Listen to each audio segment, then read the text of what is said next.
Welcome to the Healthy Metal Hippie podcast, where art and wellness collide. I'm your host, Ashley, and I am so excited to connect with you today. Now, let's jump into today's episode, ready to rock and with an open heart. Well, hi and welcome back to the Healthy Metal Hippie. Today, I'm super excited to be here with my friend Scotty. He is the owner of Bellyache Records out of the United States. Where are you? Michigan, right? And yes. Thank you for being here. Thanks for having me. I'm happy to be here today. Oh, it's so exciting. This has been a long time coming, like we were just saying. And I think if you haven't got any Bellyache records in your collection, I think it's going to change after this episode. So, Scotty, would you like to tell us a little bit about Bellyache and how you got started? Sure. Well, we started the label about 18 years ago. Was it 2006? Actually, it was about 2005. My friend Michelle and I had started a candy business, selling vintage style candy brands that were still around that you just didn't see anywhere, regularly in the United States. And we wanted to get this going. We actually thought it'd be like an actual candy store.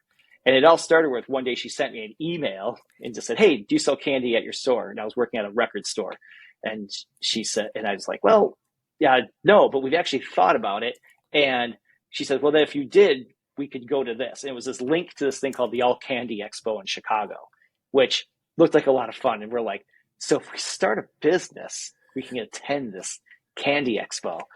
And that's kind of the seed of the whole thing right there. We're like, okay, well, let's do it. Then after a few, hangout sessions of like talking about this or that, let's come up with a name. And, and so one night I remember we came up with, we were throwing all this stuff around and she came up with Bellyache, candy shop, which was what we were operating under. We're like, okay, great. So we created this entity and then we were able to go to the All Candy Expo, but then we really wanted to do this. And at the time, both of us didn't have like the proper funding to open up a proper business. So while we were kind of, pooling our money together, we both worked, I worked in, at record stores. I played in bands, knew a ton of people in the Detroit music scene. And that was really a big thing at the time because the White Stripes had just gotten really popular. So there was a lot eyes around Detroit. And she was working with concert promoters and with one company that eventually, became Live Nation. So we pulled our resources together and then we decided, well, let's just put out a compilation CD of Detroit bands, but let's get them to write and record, candy themed or candy innuendo type songs. And that became a CD called The Sweet Sounds of Detroit Volume 1. And that was the whole kickoff. And we had a whole release show for it. We had a bunch of the bands playing. It was, the venue it was at was packed. It was a huge success right out of the gate. And then from there, we were just going to put out compilations, and these were going to help fund our candy business. And as time went on, we kept finding out that more people were interested in what we were doing with the music. And things were getting harder to do the actual candy shop. We're like, well, I don't know if we're going to be able to pull this off. So we started an online thing where we put together like gift packages that were themed with like, specific types of candy bars and, bubble gum and things like that. Very unhealthy stuff. And after a while, we were like, again, the record label, more Detroit bands were coming to us and saying, "Hey, would you be interested in putting this out for us or doing this or that?"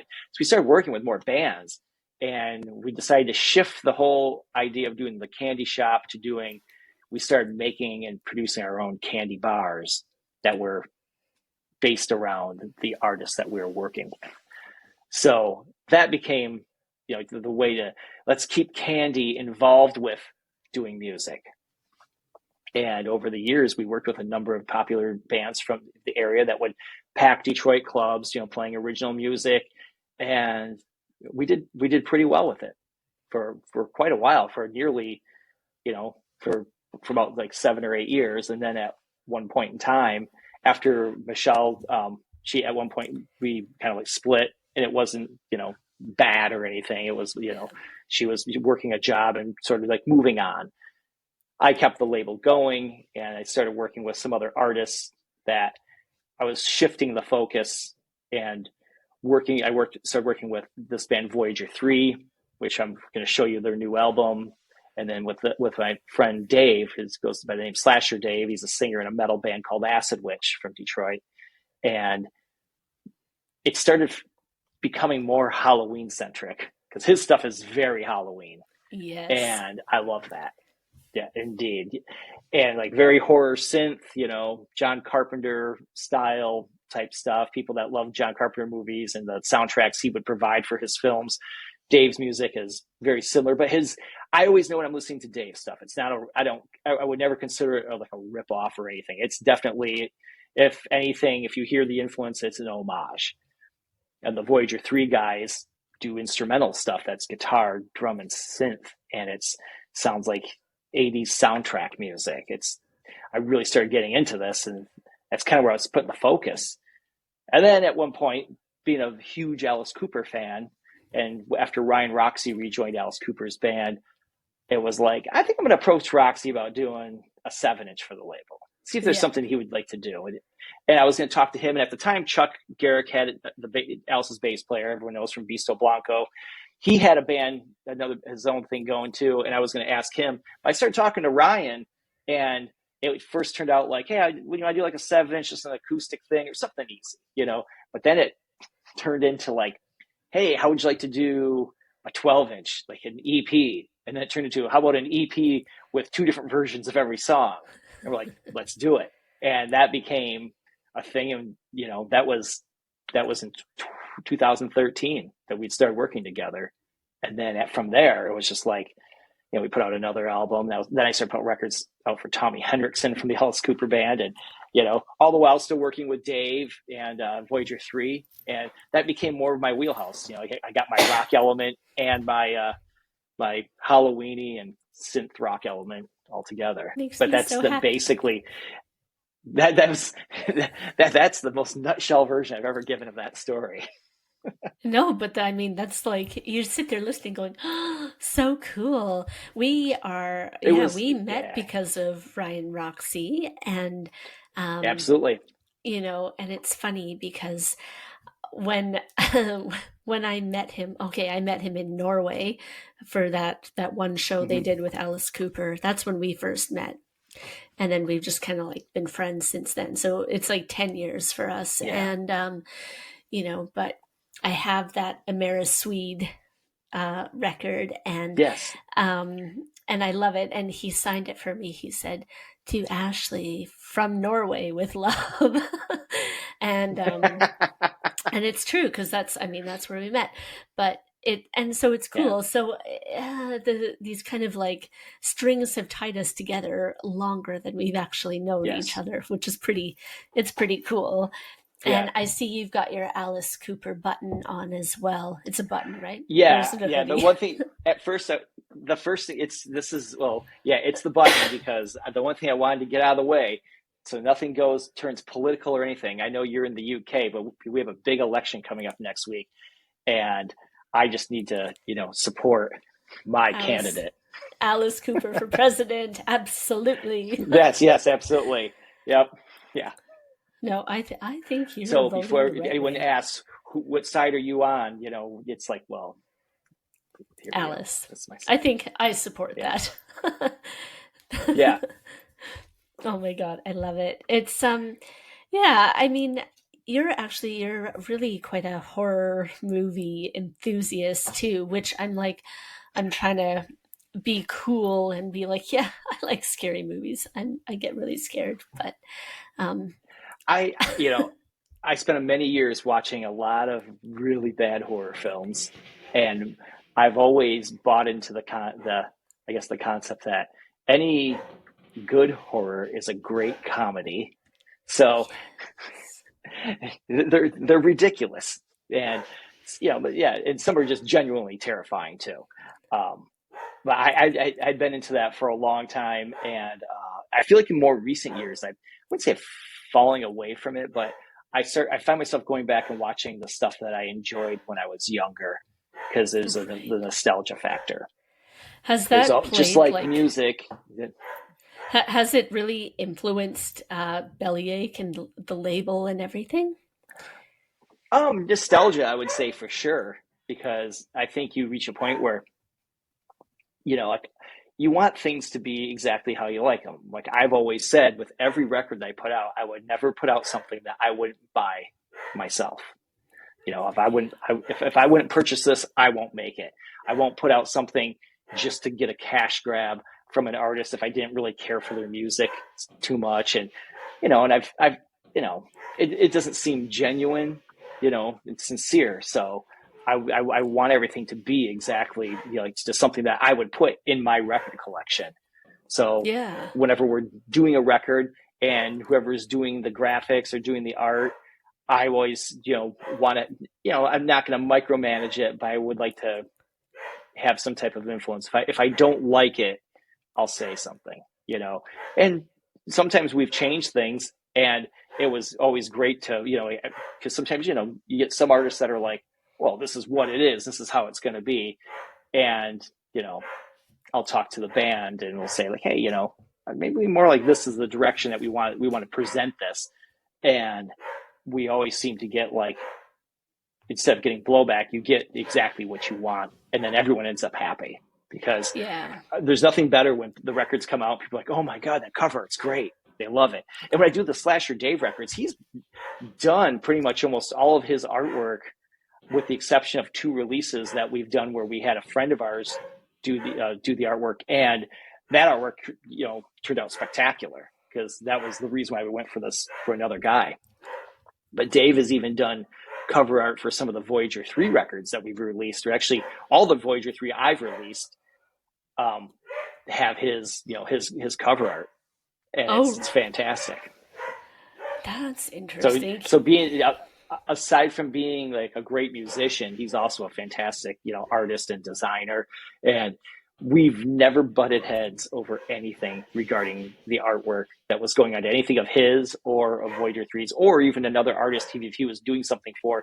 And if I chimed in on it, we're like, oh, this is cool. Dude, yeah, we always were on the same page. And that's one thing I love working with him. And same with when I've worked with Ryan, I don't think there's ever been a time we had like a big disagreement about something. It's always been like, I trust you, you trust me. This is what we're going to do. And everyone's always happy in the end.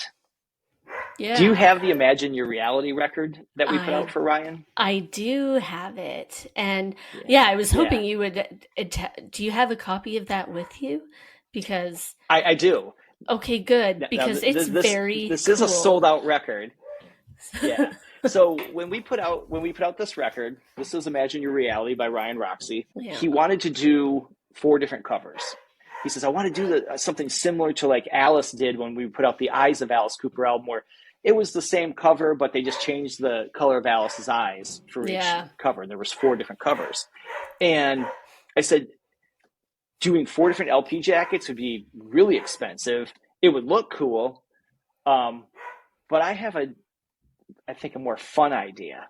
And I was explaining to him, we need to do a record with a die cut window. And he's like, what's that? That was like What? drawing up all these really like remedial sketches, like, oh, so it'd be like this, blah, blah, blah, blah. So, but this is what it turned out to be.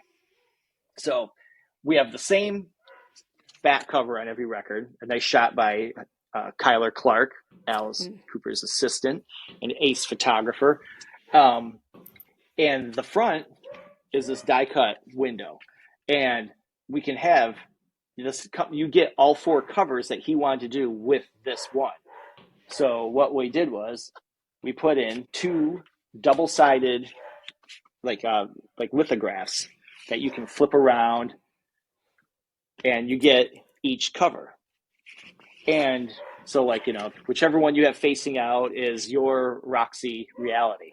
And inside here Yeah. we have our friend Vic Chalfant did the inner sleeve. So this was always the hidden 5th cover, but it actually for a short period of time became one of the front covers when we did a purple vinyl pressing.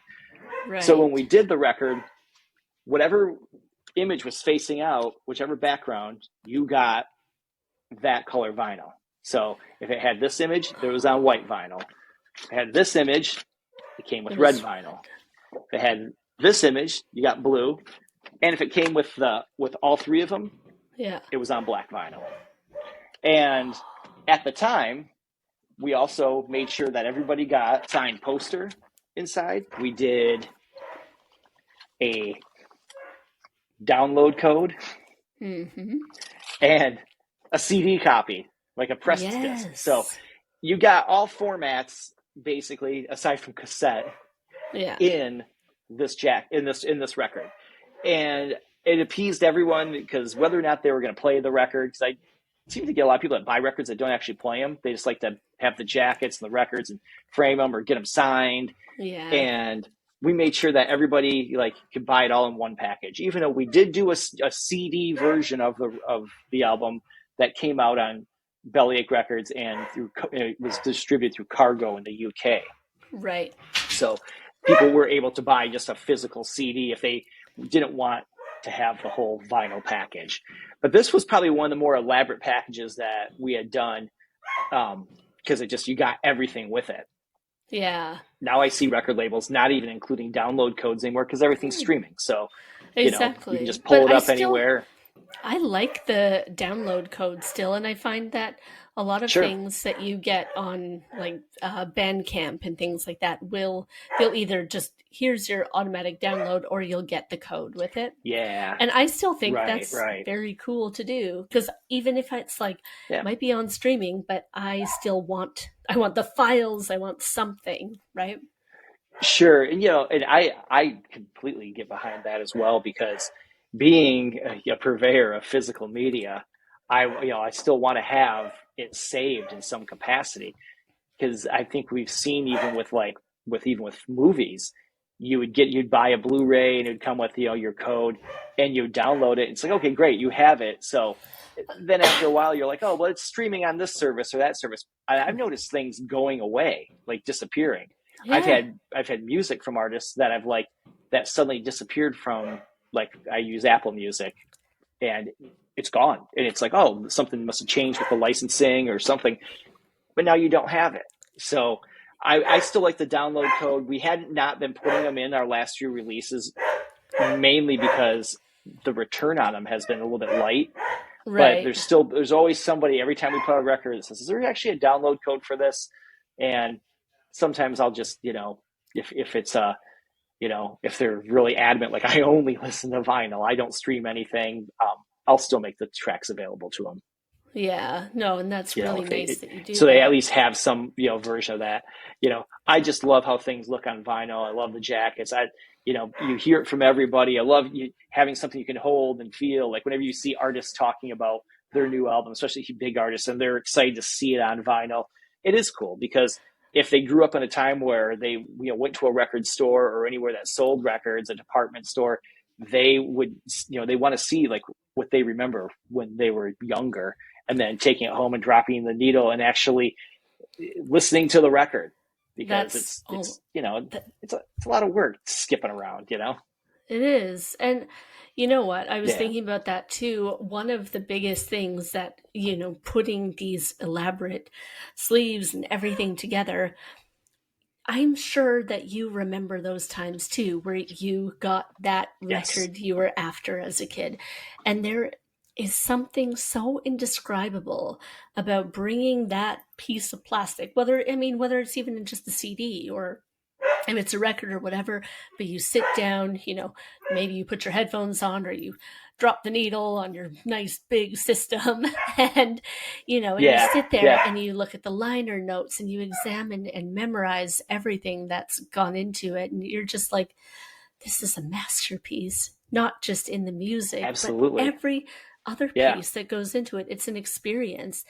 And I was thinking, like Alice, okay, since obviously we're both Alice lovers, then it's like some of those original ones, like holy shit, they put a lot of very interesting pieces together in it, right? Like definitely. That's like the company that they worked with back then was called Pacific Eye and Ear, and they were incredible with what they've made out of some of those records with the pop-up school desk, the $1 Billion Baby's wallet, oversized wallet, the Muscle Love coming in, the grease-stained carton, From the Inside had the front that opened up and revealed the whole, like the lobby of the asylum that the Yes. album is based around, with a little door that you can open, and there's Alice in there, and it was actually on the inner sleeve of the record. They did so much cool stuff, and it on an independent label or independent level, it's very expensive to try to pull things like that off. But every now and then, you just like when we did Imagine Your Reality, the whole thing was with a different Ryan shot wearing a different outfit, a different vibe for each one. It was like your own Roxy reality. So whichever one you Yeah. like, that's one, or whatever one you're feeling that week, like when I play records, I have a little stand that says now playing, and Yeah. it's on top of one of my speakers, and it's like whatever the vibe is, you put that, you face that out. So it's really cool to be able to, make the stuff that's, from how you do remember it. I remember being young when when The Empire Strikes Back came out, Right. and my dad bought us, like he bought the soundtrack to the film. Mm. And at that time I was 8 years old, and I remember opening up the gatefold, and there was a booklet in there with shots from the movie, and like the shots are whatever, whoever decided this is what the picture we're going to use, and they weren't even, none, the pictures weren't even of like promo shots that you'd see everywhere else. So they were very distinct. And we got that just before the movie came out. So looking at all those pictures, it was like, what's this going to be? Because we loved Star Wars. But aside from looking at all the photos over and over again, I'm reading all the names of the people that were in the London Symphony Orchestra too, because I Yes. don't know what it was. Like, when you're a kid, and especially in 1980, you're thinking, it's like, well, it's like, you hear people say this all the time. There was no internet. It's like you got all your information from TV, radio, and magazines, and, Mm-hmm. books and records. So you're sitting there reading all the names, and it's always weird when you just randomly remember some person that worked as a, engineering assistant or something like that to the orchestra or the recording. Yeah, it's I funny loved all because that stuff. I still read all that when I get a record. yeah, oh, and that's good. See, and I think I do read it, but not, I don't read it in the same, that kind of studious kind of way that I used to. And Yeah. I was thinking about I think I was talking about this with David too, and we were talking about like I don't remember really often track names, even if I've listened to the album over and over. Where I used to be like, track number one is this, and two is this, and this and this, and this is 3 minutes Yeah. and Yeah. 54 seconds long, and there's a 2.5 second split, or this song fades into, you know what I mean? And now, Right. and I think because if I'm on the go, I'm streaming, right? And have Mm-hmm. sitting in my room to listen to music like on CDs or on vinyl, it's an experience now, and it's like that special carved Yeah. away time. But now I'm like, you know what, new bands and things like that, I'm like, I don't know any of their names, and it's kind of Don't know the name embarrassing. of their songs. Exactly. I'm Well, like, I yeah. know this song. I I, could I, sing every word, but sometimes I don't know right. who's in the band. I don't know, I couldn't even tell you what they look like some of the times. That's really embarrassing. I don't think I should admit Right. that, but it happens Well, though. it's, there's, but we live in a time now where with streaming, that there's so many artists that just release their stuff as streaming, and you you're, it's almost like you're being inundated constantly with new stuff, different stuff, even old stuff, like, oh, I've never heard this before, what is this? It's like constant information. I think it's kind of easy to not remember, song titles. And occasionally, people will send me, like a YouTube link to like a band, like, hey, you ever heard the song? And it's like some video of a band from LA from like 1986, and it's cool and underground, kind of punky, kind of hard rock, and you're like, this is amazing, Yeah. And then I'm thinking, and I remember, like, I'll look at stuff like this in the morning, and by mid afternoon, I'm like, what was that again? I can't Yeah. know. Maybe that's I, just I coming with think I age. I don't liked know. it. I don't think it's to Yeah, do with age. Honestly, I think it yeah, is partially because we are bombarded, we are overstimulated. yeah. And I think it's It's too, it's all it's over the much place. easier when we just click the button and listen or watch the 3 minute video and we're like, yeah, Mm-hmm. fucking love this. And then walk away, Yeah. versus we do sit down. And I think there is a lot, I guess, I don't know, a lot of shit, because now we don't sit there doing our deep listening moments like we used to, Oh, right? absolutely. It's therapeutic to sit and listen, and no matter what you're listening to, Yeah. when you're forced to sit and pay attention, it is, especially with music, you're listening and just, you're taking everything in. Now, if like, because we can take everything from our phones and stream it to something, or stream it in the car or whatever, you constantly have it going. It's one thing when you'd hear you're listening to the radio back in the day, because you didn't know the next song that was coming on, and then when it came on, if you were like, what is this, you begin to enjoy it. um it's a completely different experience. And like when you're listening to Yes. a record, and you sit down and you're reading the jacket, and it's like, again, at that time when it was so much different, where you only had, X amount of dollars, you're going to buy this record, you're going to know that record inside out. Yes. And Yes. now it's like, when they drop new music on a Friday and you get to listen, you have everything at your fingertips to listen to. You don't get to spend enough time with it to really hear it Appreciate and, it. take it in and appreciate it, feel it, and have it become part of you. That's why when I see all my years of working in record stores, I've dealt with so many people that they're decided, I'm selling my records now. And they're like, and you can actually see some people just, they don't care anymore. They've moved on from it.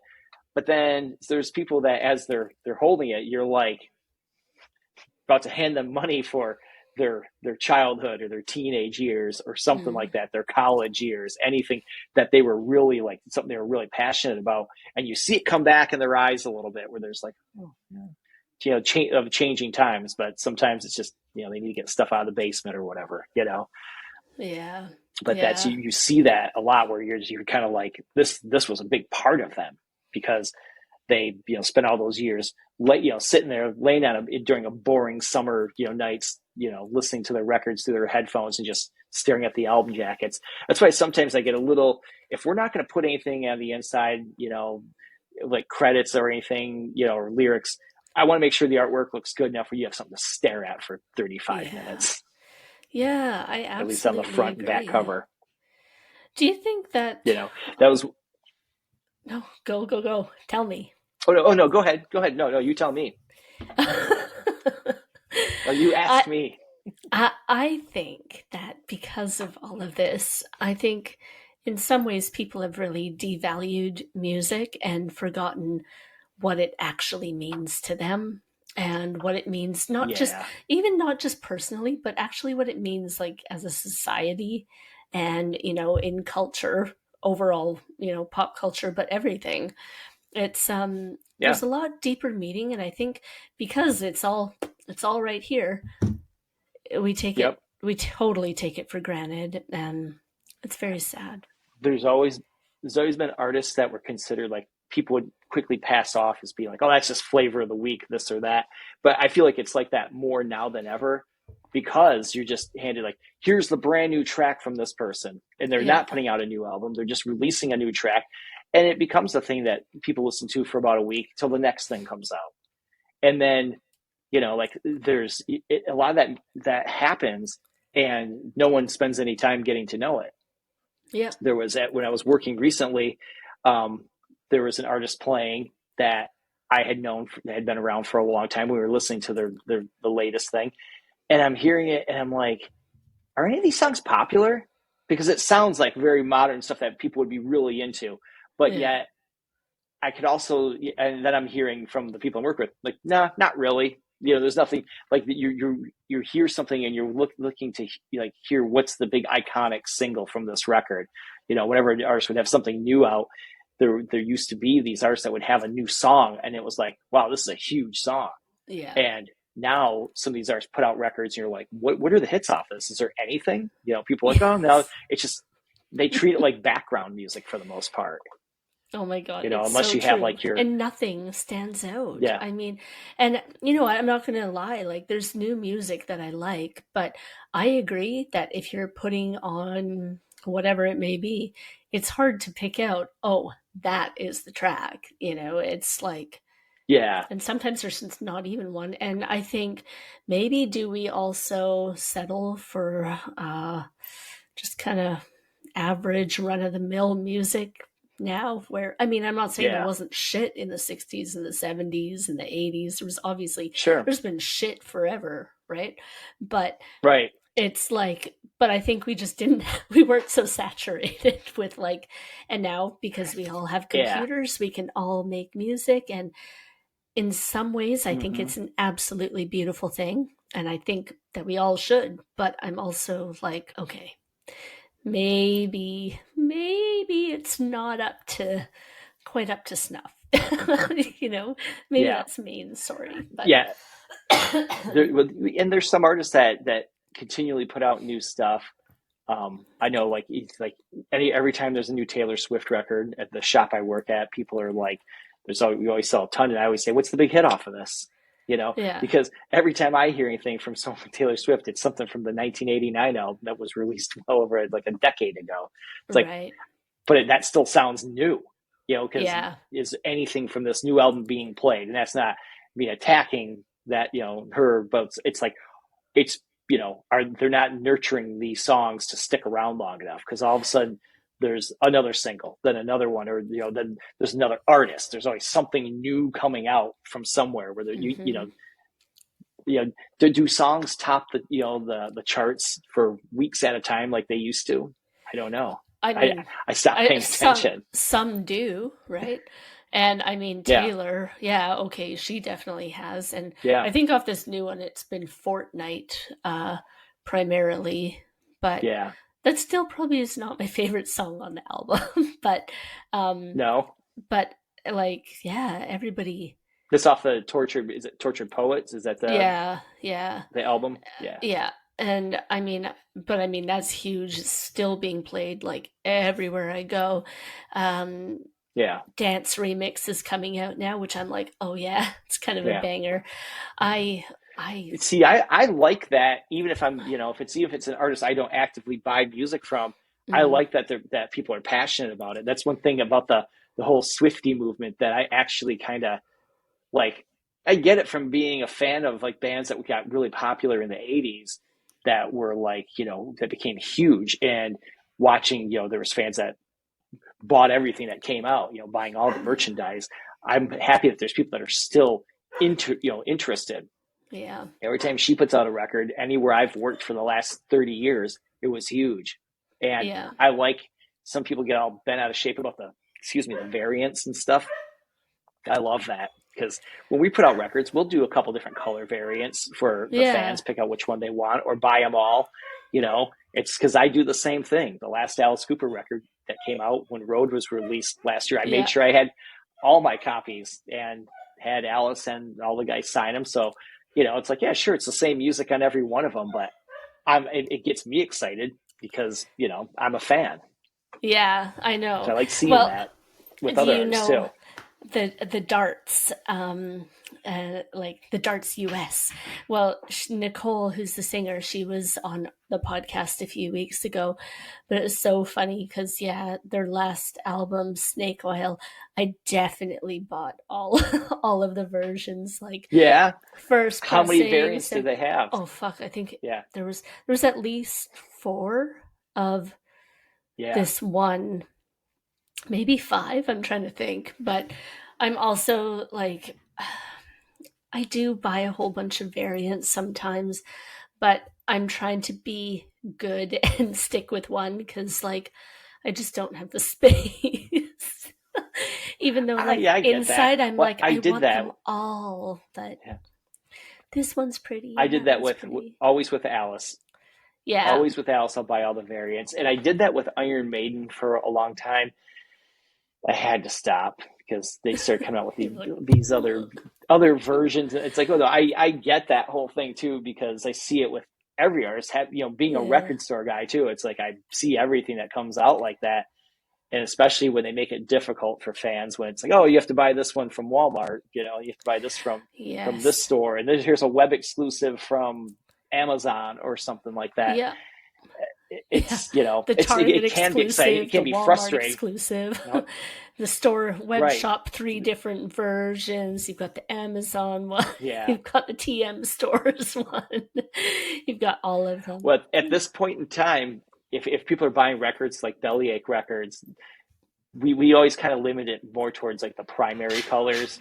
Because Right, I think the swirls and stuff look really cool. They do affect the sound quality. right. And I definitely have had my fair share of records that had some crazy, multicolored swirl, and it's like, this doesn't sound good. And to Yeah, be honest, like as a label owner, black is the best sounding. I mean, there is virgin vinyl that's clear. Not the There's two different types of clear vinyl. There's the clear vinyl and there's virgin vinyl. The virgin vinyl will sound, great because hmm, that's how it's supposed to sound. But right. there's certain colors, glow in the dark, horrendous. Anytime I get something, I'm like, oh man, it's glow in the dark. That's cool, but You're like, cool, it doesn't but sound good. no. I'm actually listening to this thing. And I like a Yeah, lot of soundtracks, like film scores and soundtracks. And when they reissue these things and they come out like that, you're like, oh man, it's not quiet parts in this score, and it's going to sound like crap. yeah. You And know then what? it The does. cool one that well, not just, but that we got were one of the Blood records, the new Judas Priest. They had the holographic one. Oh yeah, And oh my yes, God, it's so freaking cool. You can just look at it, you're like, wow, it's so pretty. yeah. The Slayer did that, and then I remember Jack White did one a few years ago when I was managing another shop, and they they were liquid filled records, and they hid the records at a shop that doesn't exist anymore in Detroit on the east side, and fans had to kind of know about it, went in there looking for it, and they they were blown away. People were like, "Wow, you can move this around. There's liquid inside." And I think Waxworks did that too with one of the Friday the 13th sound reissues. They Oh, put, I think it was a blood filled record, and they just put like a red liquid in there, and I think that's what the Slayer one was too. Was probably blood filled. there's one that it's not just come out from the Saltburn movie. And it's, I don't Yeah, know if you saw Saltburn, but it's not filled with blood. no Yeah. No, salt, it's, no. No, have you seen it? Have you seen the something movie? else. Yeah. I haven't seen it. No, Oh, okay. It's no. filled with But cum, okay, so apparently. yeah, I had a feeling it was going to be something that was a bodily fluid, Yeah. and you got about really like four choices, I think, Yeah. right? Yeah, When it comes to bodily exactly. fluids. Yeah.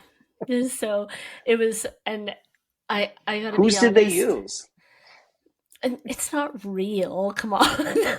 Of course not. I know that. But oh my God.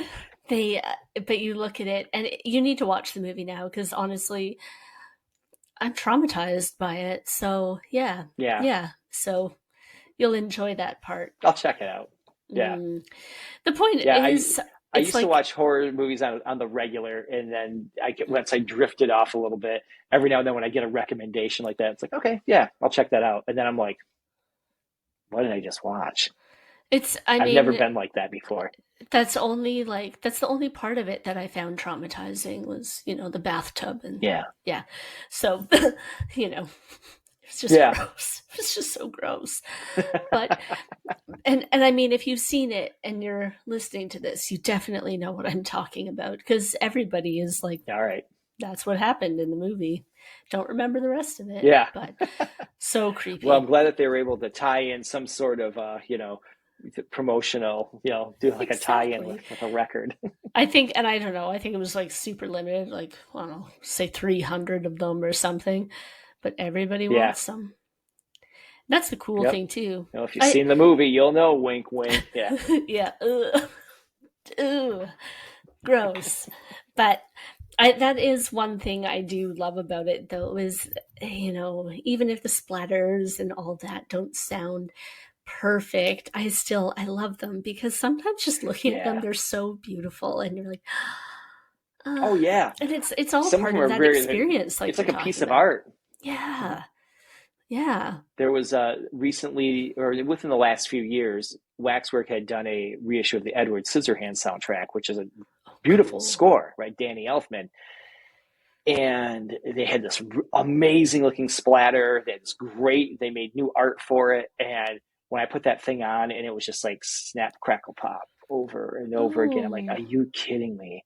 And it's like the quiet parts. You just heard like, I've learned that there's some people that love hearing that like on a used record. I guess that's great. But when I want to hear something that's pressed to vinyl, and it's pressed to vinyl, just there's a warmth that makes it come to life. yeah. And that bummed me out. And then recently there was another reissue from another company of that soundtrack using the original album art pressed on black vinyl. And it was, Waxworks makes incredible looking and sounding records. That first press that they did there were some issues with it, but getting to hear it then finally on black vinyl, I was like, oh, this is great. So good. Magic. Yeah. Oh. And actually, I paid attention at that point when I was listening to it on the previous version that was noisy. I'm hearing this going, it's a bummer. And it was one of those things that like there's much worse things to be upset about all week long, and it just bummed me out. Like, wow, I paid Yeah. $40 for this, and now this is what I've got. So Damn yeah, I it. bought it again. No, it's good that you bought it again. I think I don't Yeah, know. I keep seeing everybody's very the price of vinyl. It just keeps going up, and that's everybody's it keeps freaking going out up, about it. and a lot of it, I don't know if it's because they think they can just, this label's charging this much, we can charge this much. Well, I get it when you're pressing these 180 gram records that are they're heavier. And the thing about 180 gram is that it doesn't sound better than Right. standard weight records.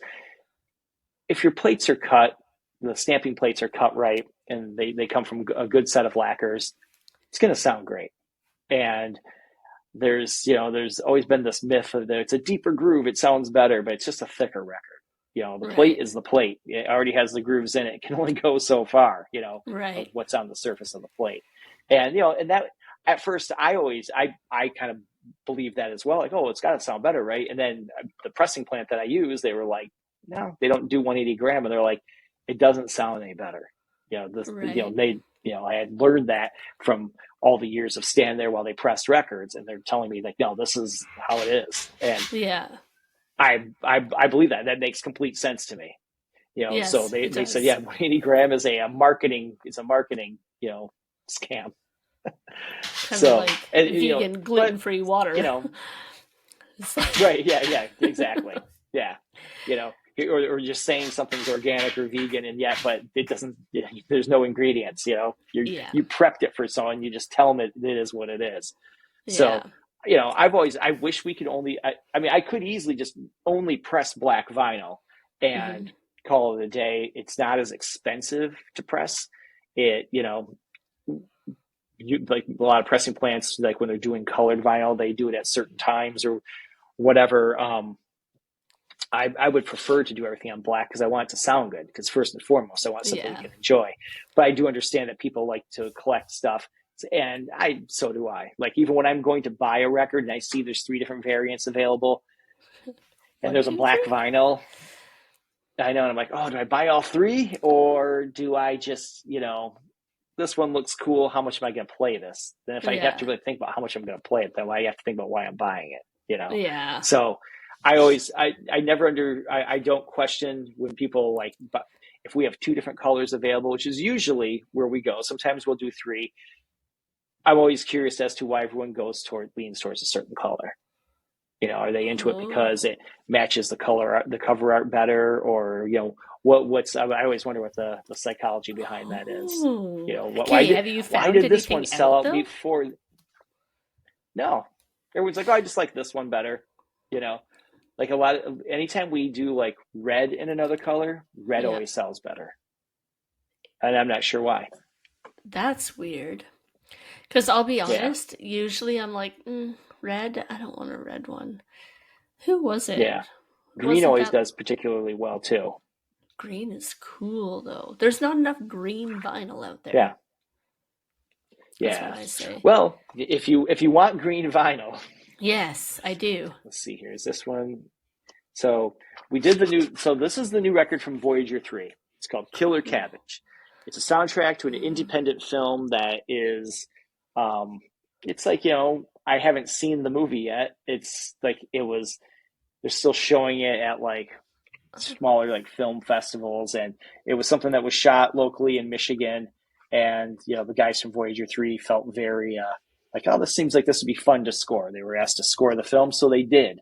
And being though it's Killer Cabbage, we did do it on green vinyl. So it's on a green and like a translucent. This is Killer Cabbage green. And our buddy Slasher Dave did all the artwork did this. This is an exclusive cover art just for the vinyl. So when they did their digital and they did the CD, they had a different artwork. This is totally Dave. Yes. Oh, there's one coming to you.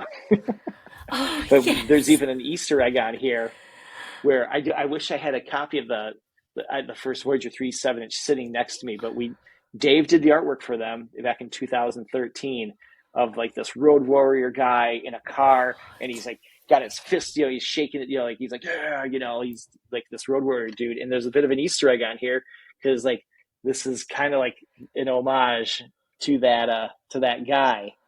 It's like he's here, fighting the Killer Cabbage as well. So I thought that was a pretty cool Easter egg he threw in there for anyone that has been following the band for a while or him. But if you find it's Victory in the Battle Chamber is the 7-inch from Voyager 3, where that you get to see like the full color, the full shot of the dude with his headband on. Looks very very 80s. This is so cool. And when you listen to like the Voyager, the soundtrack, it's like listening to any of the like the regular albums I've done with Voyager 3. Their music sounds like it belongs to a movie that doesn't exist. And so to me, it was just like, even though it says, this is the original motion picture soundtrack, to me, this is also just Voyager 3's new album, because that's exactly what it sounds like. They could have said, here's our new album. It's called Killer Cabbage. They could have not said as a soundtrack. I'd be like, oh, cool, because that's what their music sounds like. So definitely, I really want to see the movie now. It almost felt weird to me putting out a soundtrack to a film I hadn't seen yet. But like I said, at some point, when they make it available, so you can at least hear the music first. And then inside we put an insert that has like some scenes from the movie. And if any of these guys ever turn up at like a Comic-Con or something, you can buy your copy of the record. And people always want to get their things signed by like the actors. Yeah. And of course, for sure, that's huge. All the credits too. So, naturally that was the first thing after I pulled it out. I read the credits. Yes, of course. Yeah. Oh my God. It looks so cool. Yeah. Yeah. And that's, Dave's artwork is always very distinct. Like people will ask me like, that the cover art has a vibe that goes, is that Slasher Dave? I'm like, yes, it is. You know it. So he definitely he always knocks it out, and something to look at. There's always things to find. Oh, that's so cool. And you can get that off the Bellyache website, yeah? Yeah, that's at bellyacherecords.com. And you can get other records. We have everything that's currently available that's not out of print is available through the website. We almost sell. Some stores do carry it if they order direct from us, but I do keep everything is pretty much exclusive through us right now. Yeah. And so you can find that record, and it's available like the green vinyl is available through this web store. We do have it on red vinyl as well, and this one we've made available to retailers if they want to order it. It looks like candy. That's the blood-soaked cabbage. It does. It does. It does look like candy. That's maybe you need to bring good enough back to eat. like candy records, because I'd be like, well, that's what like Jolly Ranchers. At one point, Slasher Dave did a really cool vinyl banner for us for when we set up at shows, and it looks like a giant candy bar wrapper with like this beast's belly, and it does say, and as at the end where the wrapper is being opened up, there's a record popping out. And, the tagline says, records so good, you'll want to eat them. So, Oh, if anyone wants to taste one, they can let me know. I don't like destroying records. no, no. That's why you gotta make candy records so they can actually eat them. So But they what's do, in they this one? look beautiful. Here's another one. This is Slasher Dave's The Devil Sessions. I was Oh, proud that we had, this is the first release I put out that actually has like a legit actor on it, and it's Ernest Borgnine, for anyone that knows who that actor is from the 60s and 70s. But this was on Blue, my God. It's and so that reminds me beautiful. of, I remember they used to make those, well, in the States, they had these lifesavers, like lollipop suckers, and it was like this color, but it had like a white swirl that was like a white cream, and this was like sort of like blueberry Oh, flavored or like yeah. something like that. That's what this reminds me of. Oh, yeah. Oh my God, it's stunning. I'm like, It makes you want to lick what? it. Yeah.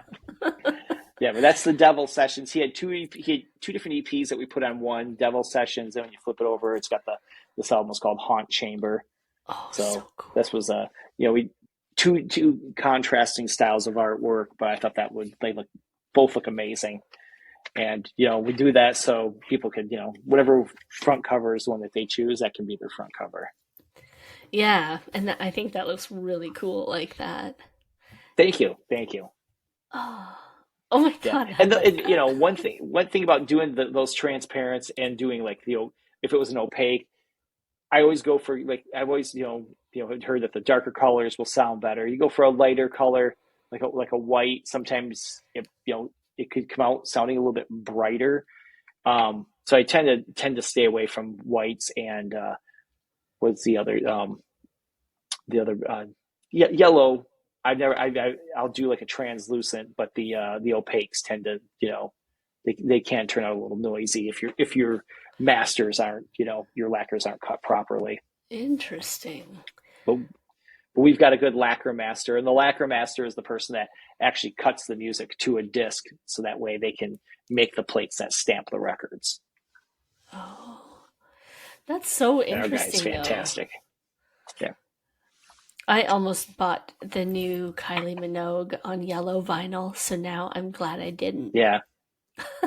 Yeah. It may very well sound really good. I Um, got clear because it came I with just, like I a just, signed yeah. photo. Oh, yeah. Well, yeah, absolutely. If there's anything signed, you always want that for sure. Especially by Kylie. Yeah. Yeah, Kylie is still very, very popular in like UK and Australia, She's like bigger here legend. than she is in Yeah. Australia, she said. Really? Yeah, and Wow. I was like, it's kind of crazy. It's also very Yeah. interesting too, like, so talking with David, obviously he is American as well, and Hmm.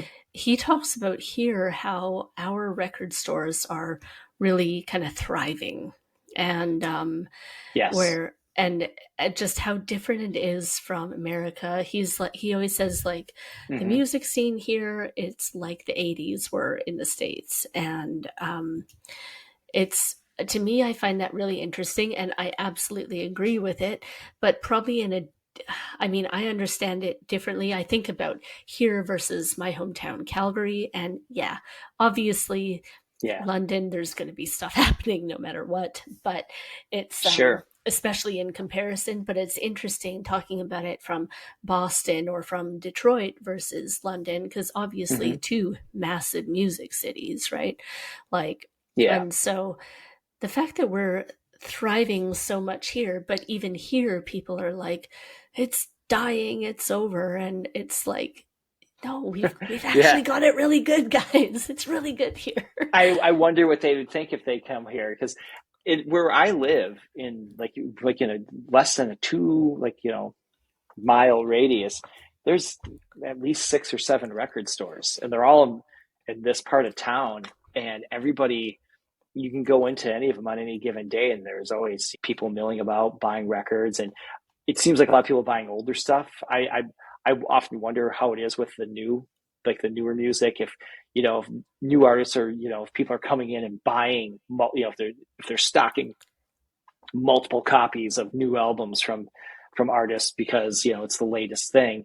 Um, but it always seems to me that, I rarely walk into record stores around here that are like ghost towns or anything like that. It's always, thriving, as you say, it's That's busy. really good.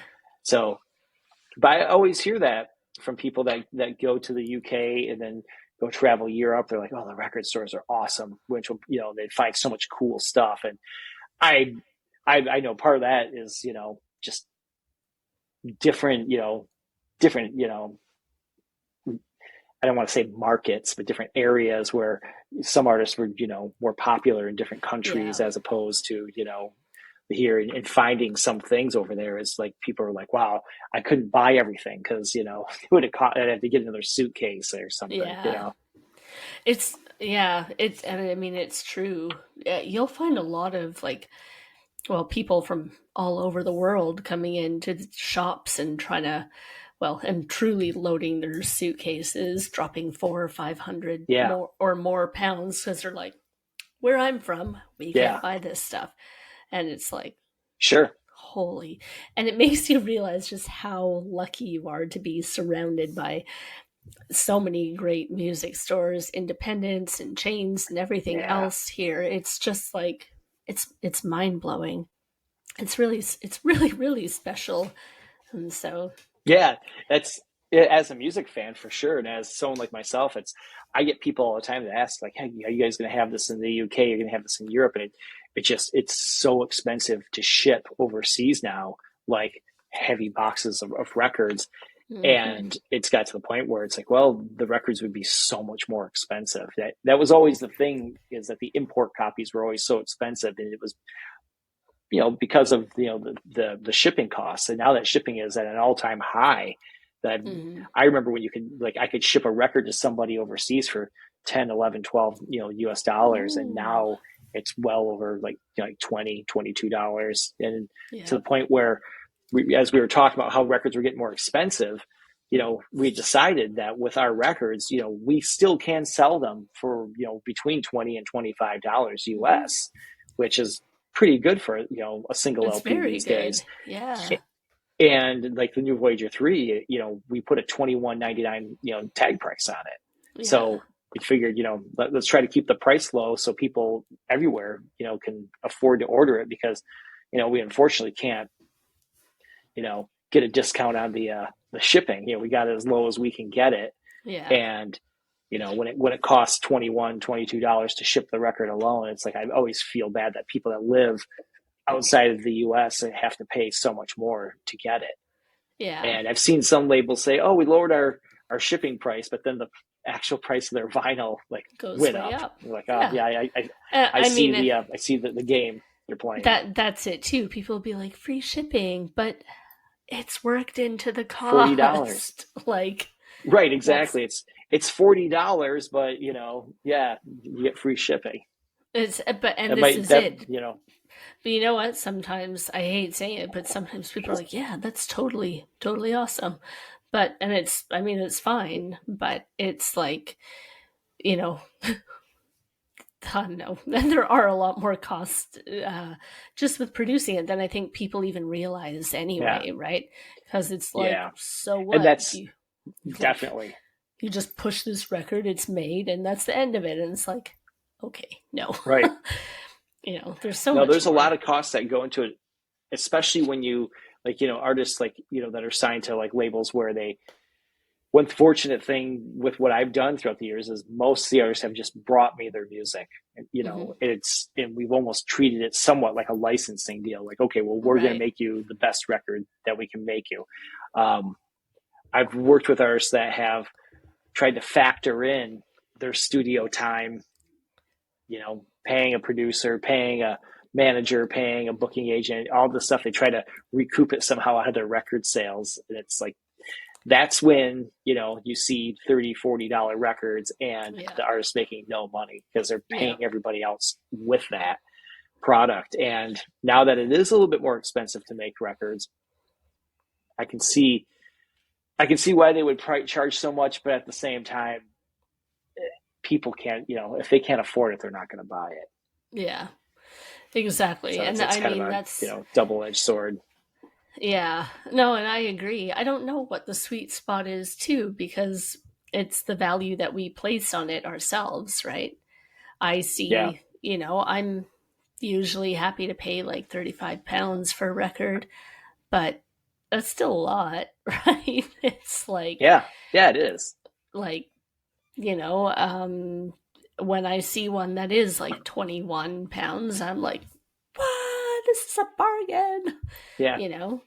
And yeah. so it's, and I think probably that 27 mark is like kind of the sweet spot here. Um, Sure. but yeah, I see stuff that comes out and it's £50 and you're like, whoa, that's an expensive record. Yeah, And there's nothing special I about it. see. I see Excuse that on me. a weekly basis. You know, I order the records and do all the vinyl for a shop that I work at called Rock City Music Company. And when I'm pre-ordering everything and I see the list price of a record being $49.99, I'm like, I don't know if we were going to order this because I can see people just picking up and going, no thanks, something they really want. And then there's nothing more disappointing. Well, I guess there's plenty of things more disappointing, but it's very disappointing to have someone walk up to the counter and go, here, I want it, so I guess I'll pay for it. And that's the attitude. And you're like, that Yeah. sucks. You're buying music. You buy And you should music be like, to uplift yes. you and to enjoy you. Yeah. And then there's people who are like, yeah, whatever. Some people don't buy a lot of records, and they, if it's an artist they love, they're like, oh yeah, yeah, no problem, whatever. You know, Yeah. And that's it they're too. cool. They will be cool with it. Yeah, and so it's, I guess maybe that's the good thing is there's all kinds of buyers, right? There's the ones that are Yeah. like, yeah, whatever, I got it. And then there's Right. the ones that are like, maybe I'll wait till it's discounted and, you know, Exactly. Pick and choose. Hey, when's your Black Friday sale? yeah. Black Friday. Will this one be in it? Great. Right. Yeah, that always get people like that as well. And then there's plenty of times we'll release a new record if there's two or three variants, and if we put test pressings up available, there's I always see names of people that will boom boom boom, they'll buy each one and they'll send a message, thank you always for putting out some great records, and that's Yeah. rewarding enough. It's like you're the reason, that's I get excited about records every time, and when I make records too, it's not just me sending in tracks and then, oh, here come the records. One thing a lot of people don't know is that I've been doing everything the hard way for years, where the pressing plant that I use out of Detroit, actually, like I can drive there and go pick them up. And I go there and pick up just the records. They're in the inner sleeves. I bring them back to my workspace here and sleeve all the records, put in any additional things. We, put them in a poly bag, slap a hype sticker on it, and there's many times that's just me doing all the work. Yeah. And sometimes it can take a day or two depending on how many are being pressed. But I rarely it can be daunting, but at the same time, I'm like, this is great. Everyone that I see go through. So I see every record, touch every record that's going out Hmm. to a person. So it's, I could easily take all the jackets to the pressing plant and have them do all the work. It would take longer to get them back. And I know they appreciate me for it too, because I Yeah. just go there and pick up those boxes of records. And that, I find it, that's, it's cathartic for me, and it's rewarding knowing that, hey, we're making all these records, we have a ton of pre-orders, these are going out to all these people, and I thank you for buying my product, and then here's your reward is enjoy the music. I think that is it's one thing that makes you very, very special, Scotty, is over all these years you have not been warped about, you know, oh, I'm just in it for the money. You're there for the love of Yeah, music. certainly not. And that's, Yeah, that's what I think that's what people want to see. And, I think it can be very easy to lose your way, right? And be like, oh, it's all absolutely. about the Yeah, money. But you haven't. You're here for the love. yeah, And thank you. that's what Yeah, thank you for I, recognizing that. Yeah, to me, that's what makes long term success, though. It's, you got to yeah, love it first, right? absolutely. This record is number 79 in our catalog. So, some labels I know they've got hundreds and hundreds of records out, but when you're one person doing it and working directly with everybody and raising the capital it takes to get it made and doing everything, it's like I've known people that they come to me and say, "Hey, I started a label." I'm like, "Okay, cool. Yeah, I can't wait to see what you put out."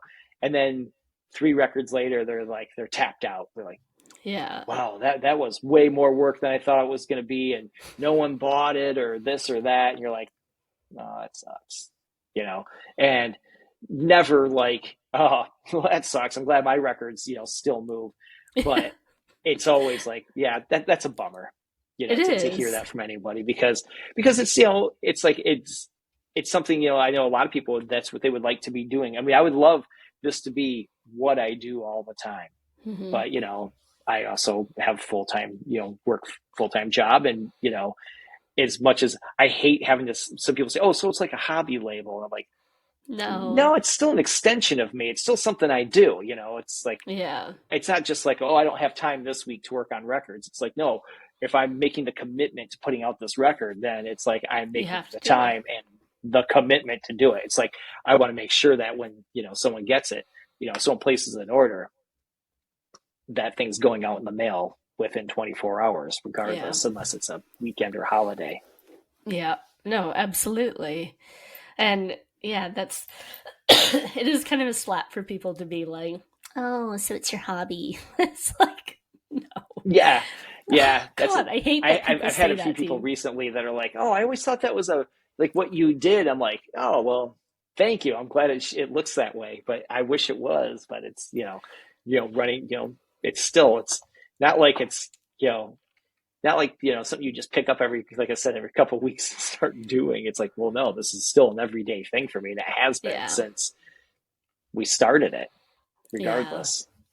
No, exactly. It's, I don't know. And well, I wanted to have my heavy metal hippie music just be a label. And Yeah, after I thought about it, and I was like, no, you know what? Like, I don't want to do it. And I mean, sure, inside I'm like, yes, that would be great. But actually, what I want to do and what I am doing is more so helping people build strategy around their music and how to actually move forward absolutely. and management and things like that. And that, I think that's far better for me. And so, but I mean, And that's something people need for sure too. So that's yeah. that's great. But it's, and that's, I guess I just say I have only respect for you because I do know the kind Thank of you. work and all the pieces that go into it. It's not just, like I say, it's not just like, oh, here's a record, there you go.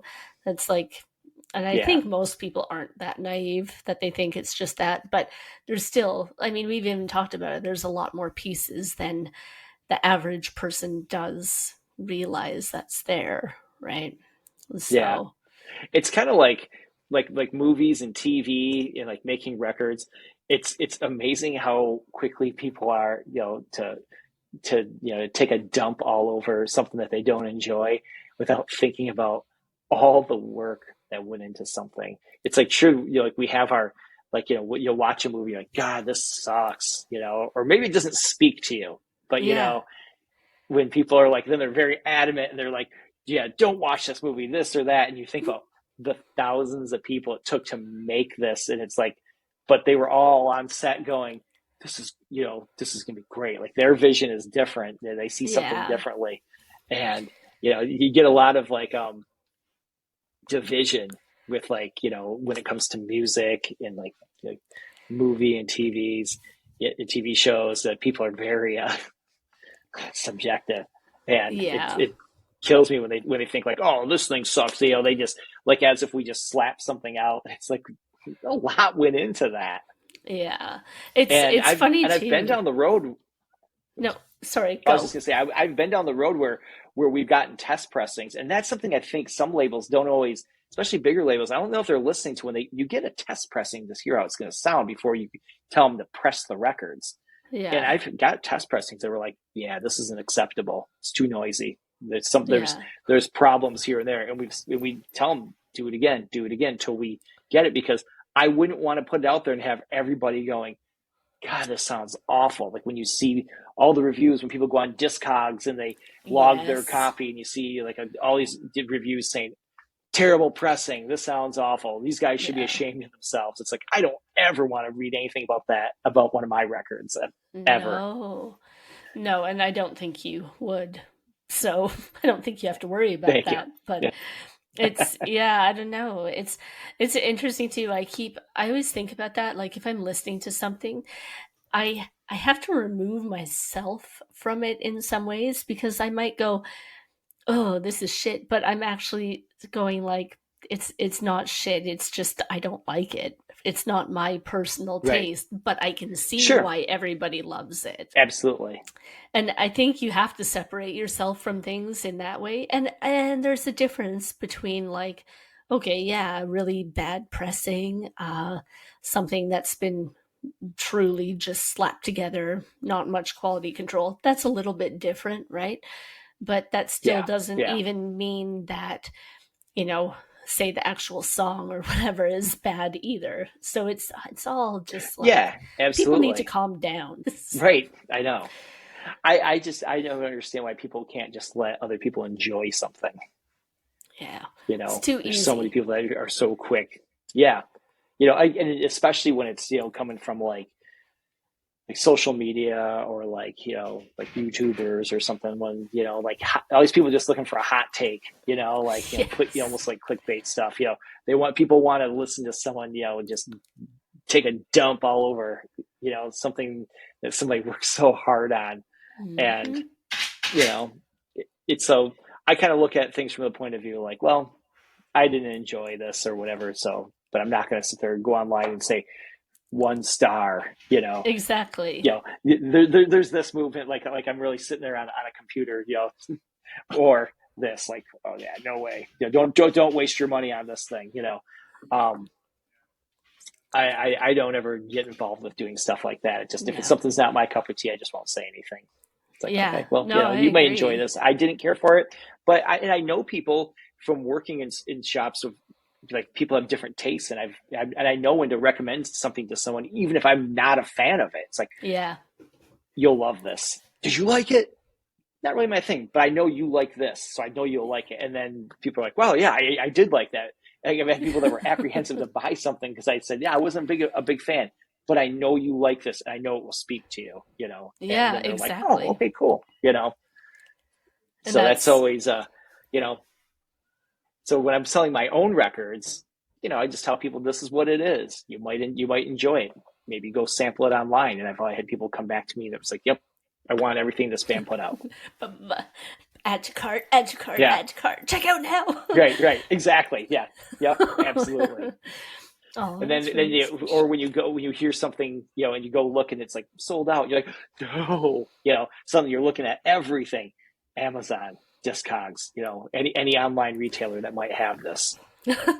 it's, it's I see true. things like that all the time. Like, I need to And then find there's that this. panic. I'm never going to get it.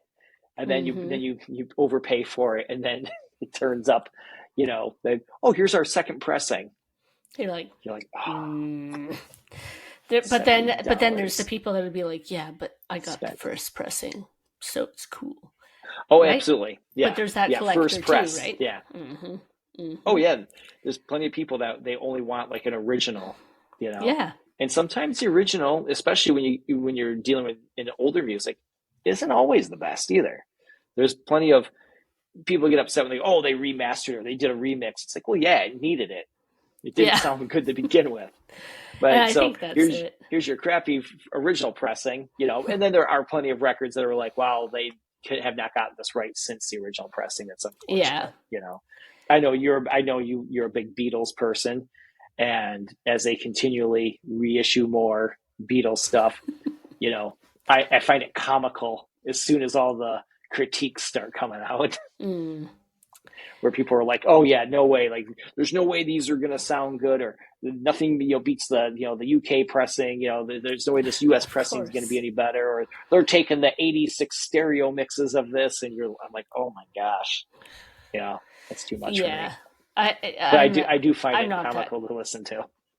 I'm not kind of that crazy. I don't have the energy for that. I Yeah, love my yeah. It's Beatles. I exhausting. mean, I definitely got the new box sets when they came out, and Yeah. I definitely got like the red and blue box sets, and Hmm. I definitely got Are you the getting the single, the oh yeah, the single now and box. then.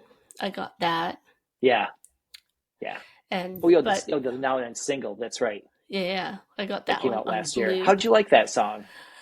Oh, I cried and I cried listening to it. I was like, this is Yeah. so beautiful. I really, really loved it. Right after it premiered, like I was very interested. The thing is, I like the Beatles. I like Beatles music. Um, they've always been a band I didn't really have to buy anything from because it's always kind of It's always been everywhere, there. and Yeah. it's always been there. And they're one of those groups where you hear a song from them, and I somehow know the lyrics to all the songs, even though I didn't Hmm. like religiously listen to them. They're just sort of like through osmosis. Beatles music is Yeah. like in the air. But when they put out that single last year, and I put in my AirPods. I'm like, okay, I want to check this out. And I was hearing it on Apple Music. The mix was just like, oh my god, this sounds really good. And then that they had the other mix of what was the first It's single Love Me Do, that they right? released? Yeah, Love Me Do was it? Yeah, the way that sounded just coming through, it was as if they just pulled every track from the original tapes and then just mixed it where it was just like in outer space. Like Yes. I was like, this is cool. This sounds really cool. And I know some people were like, oh, they couldn't, they couldn't get behind it. But the song, it's like, when I heard the story about how they had that song as a leftover when they were doing the Beatles anthology in the '90s. I Hmm. remember watching all of those. I remember as those Free Yeah. as a Bird when it came out and Real Love. I always had heard there was a third song. And then once I heard this, I was like, you know, people were like taking a dump on it, acting like why it's not a good tune. It's like, well, yeah, it was a Lennon demo. It's like it's not like here's the Beatles got back together and wrote the next number one hit. It's like you're getting Exactly. something archival that was restored, and I thought what they did with it was pretty cool. It was, Yeah, I mean, it was beautiful, and I was just all, yeah. yeah, Everybody knows I cried listening to the single.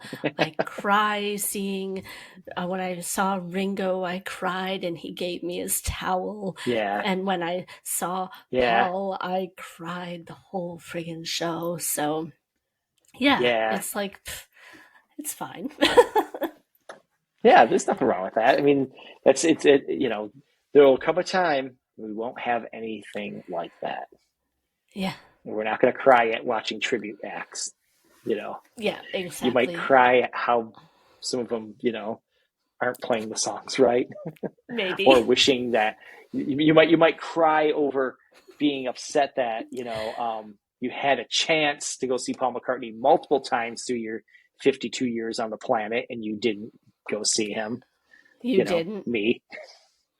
No, I've never seen. I haven't seen a Beatle, and I would like to, and He's the fact playing that in London Paul in is still, December. yeah, Hmm. you're going, I hope so. We haven't got yeah. tickets, but I hope so. It's I always play the long game with tickets these days, especially big venues. In the States, we we I've have been. I've, I've told multiple people this. I always just stuff pops up just before the show. People can't go. Nowadays, they make it so easy for people to just resell their tickets or actually return their tickets. Yeah, You know that exactly. I've bought plenty of tickets the day of show that were awesome seats. That Yes. like wow, these went on sale 13 months ago, and here it is less than 13 hours before the show, and I just got second row. Who did we just see all summer in the summer for half price? Stevie Nicks. We saw Yeah, um oh my god, Bruce Springsteen and ACDC. yeah, And we got in for like yeah. £30, £25, some of them. Wow, that's amazing. I And we saw I bought saw them Bruce. day of or the night before or something. Yeah, I Yeah. brought my, I saw Springsteen, not this past March, but it was the night before my birthday last year in Right. 2023. And I bought my ticket the morning of, and I was in the pit. And the Springsteen pit is like in a big open area. Hmm. And maybe in some venues, from what I understand, it's not as big. But in Detroit, it was you can move around. I mean, there was plenty of Right. people crammed right up to the barricade, but I was able to move all around. And there was many times I was right, really like on his catwalk. I was right in front He's of him, like, and it hey, was great. Scotty. Yeah, and I'm looking at the rest of the rest of the venue is just jam packed all the way around, Yeah. and it was great being in a spot where I wasn't crammed in with people because as I get older, it's like I don't like that, General admission shows. It's not always, you're like, oh man, standing. Not that I I need know. to sit down. I like having my space. Yes. Oh It's my more God. about that than I Jeez. can stand on my feet for 5, 6 hours at a long show. I can't, but I can't do it if I'm shoulder to shoulder with people. It's painful. And I don't know, this is Yeah. it too. I used to be very much, yes, I want to get to the front, but I mean, I'm older now and I Yeah. just don't want to, you know. It I depends just on the want to be artist for there. me. I want to be there and I want to just experience it. And like there was one show that was Alice and Rob Zombie, and I almost died Yeah. because people crushed me at Rob Zombie, and I was all yeah, right at the front for Hmm. Alice, and everything was great.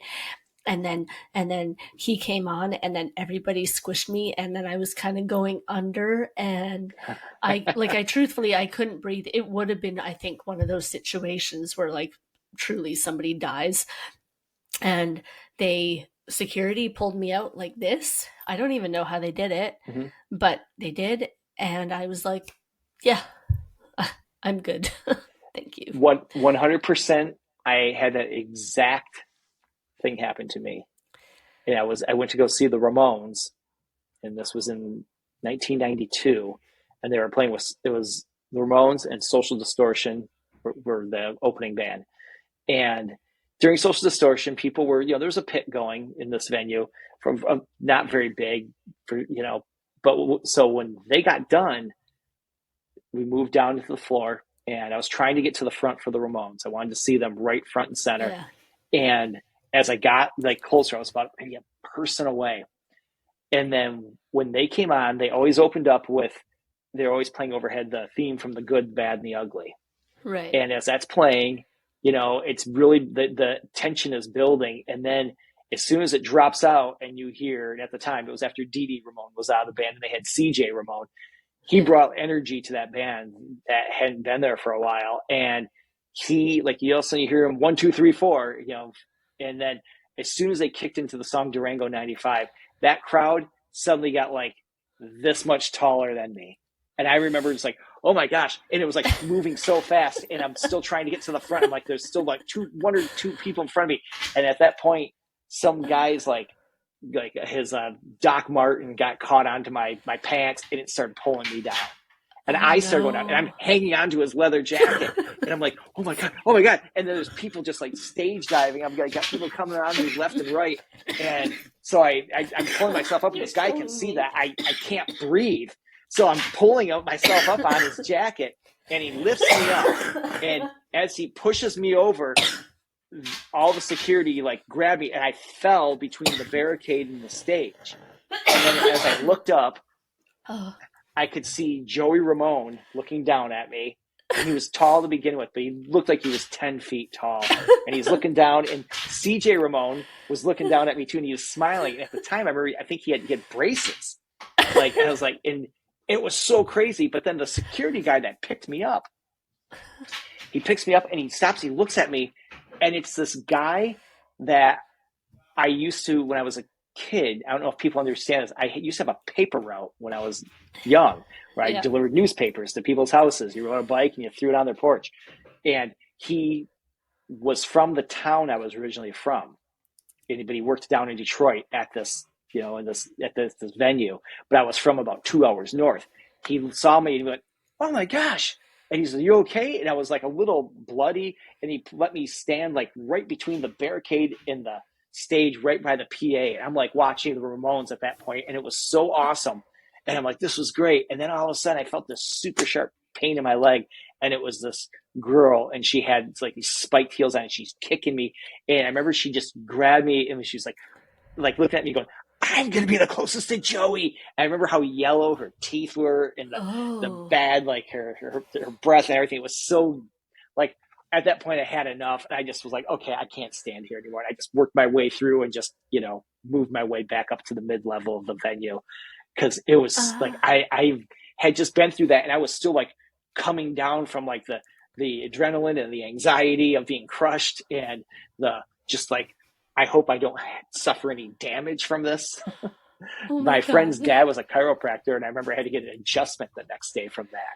But that was like getting crushed. That I just thought it could have been over if people just started stomping on my back, people, because then the pit started going. And then by the time I moved up to the next level, like the Ramones were already like 12 songs in, and it was literally like 10 minutes later, because they played their songs twice as fast live. Right. And I remember getting to that next level up of this venue and looking down and just seeing that pit, that circle pit going around so fast, and I thought, I could have been, that would have been just X's for eyes, like laid out on the floor. Oh my God. I'm sorry for laughing so hard and like coughing. That's okay. To No, death. It's like the best like thinking storytelling about it 30 years later. So it's like I reached a point where things in my life that were once like, I would have been like, oh man, like telling it like it was so scary, or like being ashamed of it. Now I just can look back on it and laugh. Like I was like getting my ass handed to me at that show. Terrifying, I look at it now and it's like, yeah, it totally was. But it's like, it's kind of funny too, It is. But I guess it's not funny when you truly see somebody get hurt at a show, especially when it's like, I love the Ramones so much, and I was like so excited to see them. And it was every time I saw them, it was amazing. I never got to see them. I vowed never to get into a pit again during one of their shows. Or any show like that. Anytime I'm at a show, that's what always drives me nuts. I see this occasionally in Detroit where a pit breaks out at the most unassuming show. And I can't remember what tour it was, but I've seen Alice. Yeah, I've seen Alice, 135 times. 134, 135. And one of those shows, I can't remember which one it was, but it was the first time I ever saw stage diving at an Alice Cooper show. And I remember asking Ryan, like afterwards, how often do you see stage diving? Because there were a few people that managed to get up on the barricade and jumped, and it was a strange thing to see at an Alice show. Because usually it's at a venue where it's seated, but this one didn't have seats, and it was general admission on the floor. So yeah, there was a few people that were probably not there actually to see Alice, but that were there just because it was a concert, like a rock show. Yeah. And yeah, that was one of those things where I somewhere in my phone, I remember taking pictures of like, this is surreal. Like, someone crowd surfing at a Cooper show. That is weird. I think it was actually, that might have been like the Louder Than Life festival. It was Alice and Kiss and Rob Zombie, and that was the one. I saw that down in Kentucky about 2 years ago. Yeah, that was interesting just to see random people crowd surfing. Yeah, at a festival. Yeah, but funny to see, because it's like, I can imagine being on the stage and not like, that's something you don't see that often. People actually crowd surfing, but an old stereotype of concerts in general. Yeah, people crowd surfing, which I would usually see, and you've gone to your share of punk rock shows, so that's something you're not, it's not unfamiliar to you. But yeah, and same here, for as many I have seen, I would see like, I just don't associate that with those artists. Yeah. Oh, well, I just saw the Sex Pistols, I don't know, a month ago with Frank Carter singing for them. And oh my God, he is wild. And I think he's like the coolest person ever now. But he was like climbing the walls at the venue and then dove into the crowd. And I was like, really? Please don't die. Please don't die. And he's like, thanks for catching me. but he never missed a beat. And I'm like, how did you do that? Yeah. Like I'm not joking. He fell at least 8 feet into this sea of people, and Oh my he was gosh. singing as he jumped. He's like blah blah blah blah blah blah blah blah, and I'm like, I don't even know how you did it. And it was the coolest thing ever. And Yeah. I was like, that is so punk rock, and I love it. Yeah. He made a pit How just many for the people were? ladies, and it was so Yeah. cool. It was I Yeah. don't know, what is that venue, about 3,500 people, I think. Yeah. I'm curious, like, and so in who was all in that lineup of the Sex Pistols? Oh god. Was it like Steve Jones, and Yeah. did they have like Glenn Yeah. Matlock or anyone Yeah. like that? Yep. Yep. Yep. Yep. And yeah, they were both there, and it was just, yeah, it was just so cool. I think if you look, I Yeah. posted some videos of it, I think, but it was just, Yeah. yeah, it was absolutely amazing. And I don't know, I love the feeling of a concert, though. I talk about it a lot, like Hmm. on some of my socials and my newsletters, but like, you find a new life when you go to a show, and Yeah. you're energized, you're inspired, you're motivated. There's like everything good about it. And it, it's something, oh God, it's just, it's so special. And that's everything that I love about music, and the passion and the whatever that comes with it. It's just, it's like the best feeling ever. Yeah, it totally is. That's, there's been so many times I've seen so many shows throughout the years, and so many times that I had just passed on going to something at the last minute. Like I've got a few friends that know me well, that I will say I'm going to something for, months on end, and it'll get down to an hour before leaving, and I will be like, nah, I'm not going. And because I don't feel like it. And then I get in, but then the times I have to force myself out the door and go, I'm going to the show, and I get in and I'm like, I'm so happy that I came, because it's Yeah. every time it's like, oh, it's like if it's a band I used to see frequently and I hadn't seen in a while, it's like, oh, it's so good to see again. And just like, I'll look around and see other people that are older fans too, and that hadn't seen an artist in a while, and you can almost see it in their face. They're like, I'm so happy I came to this because there's nothing else I like anymore, or something like that. And there's tons of Yes. stuff that I like. I just don't have time to go to everything. Yeah. And Oh, for sure. but you see that and you're like, oh, everyone's getting something different out of this, and this is awesome. That happened recently. I went to go see. Are you familiar with the band The Dickies, Yeah. the old punk band from LA? Yeah. I used to really like that band a lot. Sort of drifted away at one point, and then randomly I saw that they were coming, and okay, well, I like the venue they're playing at. It's an easy venue to go see bands at, and just like walk in and kind of, it can get packed in there, but like I walked right in and walked up to the side and found a good spot to stand, and I was watching them. I was relieved that there weren't any. I don't think any pits broke out at that show, which was surprising.